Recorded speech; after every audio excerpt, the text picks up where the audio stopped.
ካሁን በኋላ የአገው ህዝብ በሞግዚት አስተዳደር አይተዳደርም። በሞግዚት አስተዳደር አይተዳደርም። 4 ነጥብ። የፈጀውን ዓመት ይፈጃል እንጂ የፈጀውን ጊዜ ይፈጃል እንጂ ያስከፈለውን ሁሉ መስዋዕትነት ይከፈላል እንጂ የአገውነት ራስን ጉዳይ በራስ የመወሰን የክልልነት ጥያቄ አይቀለበስም። እደግመዋለሁ። የአገውነት ራስን በራስ የማስተዳደር የክልልነት ጥያቄ መቼውም ቢሆን አይቀለበስም። አንድ። ሁለተኛ የአገውነት ትግል የቋንቋ ላይ የተመሰረተ አይደለም። ዘር ላይ የተመሰረተ ነው። ህልውና ላይ የተመሰረተ ነው። ስነ ልቦና ላይ የተመሰረተ ነው።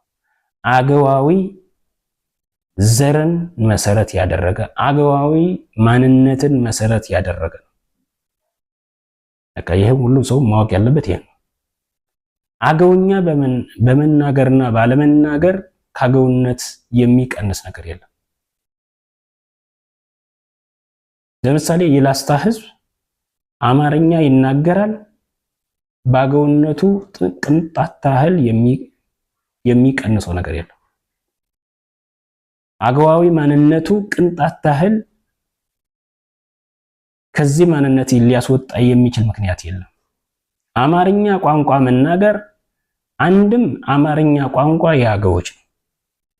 የአገው ህዝብ የሥራ ውጤት፣ የአገው ህዝብ የአገው ነገስታት፣ የአገው ቅዱሳን ነገስታት መሪዎች የሥራ ውጤት ነው። አማርኛ ቋንቋ የአገው ነገስታት የሥራ ውጤት ነው ማለት ነው። ያ ማለት ምን ማለት ነው? አማርኛ ቋንቋ የአገዎች ነው ማለት ነው። አማርኛ ቋንቋ የአገዎች ነው። ከምጣና ቋንቋ የአገዎች ነው። ቅማንትኛ ቋንቋ የአገዎች ነው።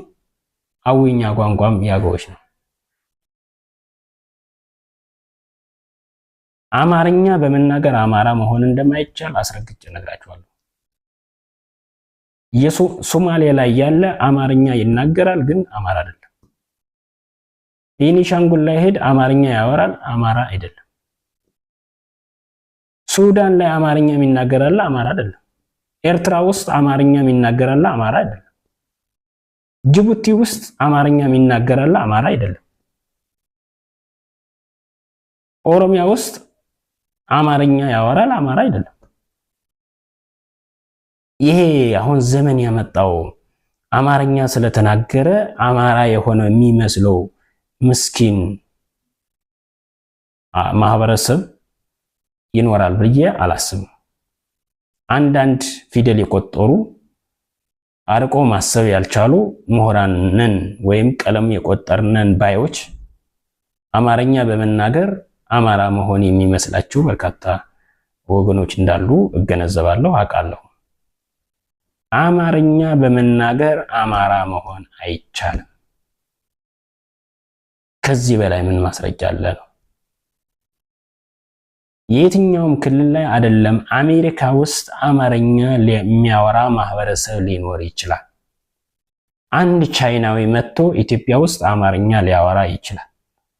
አገውም ከነዚህ ቻይናዊ ሆኖ አማርኛ ከሚናገር የተለየ ነገር የለም። ቋንቋውን ትናገራለህ፣ ማንነትህ ግን ዝዓት አገው ነው፣ ነገደ አገው፣ ብሔረ አገው ነው። ይሄ ግዴታ አይደለም እየጣልኩ ያለሁት፣ ወይም ደግሞ እኔ አይደለሁም እያልኩ ያለሁት። አባቶቻችን ቅዱሳን ነገስታት እነ ቅዱስ ላሊበላ፣ እነ ቅዱስ ሐርቤ፣ እነ ቅዱስ ይምርሃነ ክርስቶስ፣ እነ መርሃ ተክለ ሃይማኖት ናቸው እንደዛ ብሎ የተናገሩት ነው። እነ ናኩቶ ላብ፣ እነ ይተዋረክ ናቸው እንደዛ ብሎ የተናገሩት። እነ ሐርቤ ናቸው እኛ አገዎች ነን፣ ዛጉዌ ነን፣ አታ አገው፣ ነገደ አገው ዘር ነን ብለው አባቶቻችን የተናገሩትን ነው እኔ እየደገምኩ ያለሁት። በአባቶቻችን ርስት በአባቶቻችን ታሪክ እንኩራ ነው ማለት እፈልጋለሁ። አመሰግናለሁ።